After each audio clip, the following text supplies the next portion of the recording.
យុទ្ធជនការពីរដ្ឋាឃ្លាតឆ្ងាយគ្រួសារការពីទឹកដីបុព្វបុរស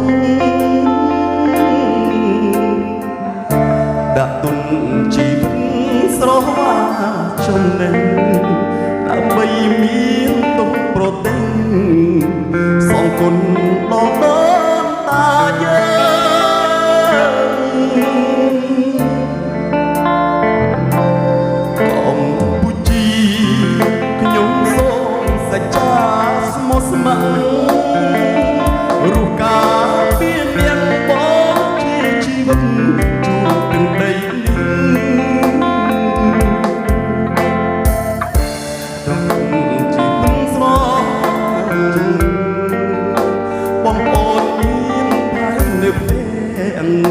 សំពេលឲ្យបានជួយ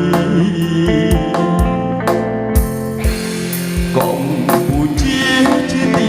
ស្នេហាខ្ញុំបដូរសង្ខាររួមការពីអ្នកបងប្អូនញាតិហើយសោកដោយស្ងប់ពួកខ្ញុំកងតបសូមស្បត់ស្បាយសច្ចា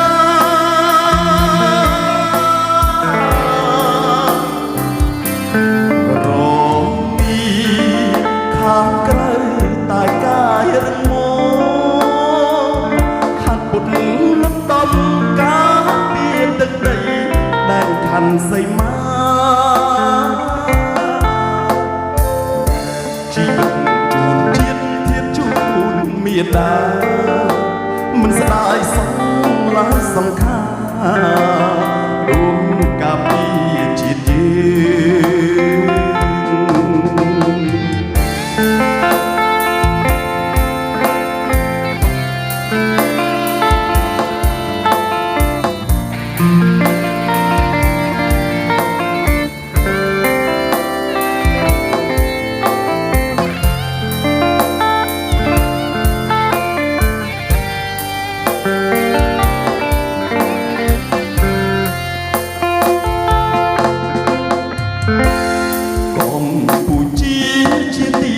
ស្នេហាខ្ញុំបដូរសង្ខាររួមការពីអ្នកបងប្អូនញាតិហើយសូមរស់ដោយស្ងប់ពួកខ្ញុំកងតបសូមស្បត់ស្បាយសច្ចា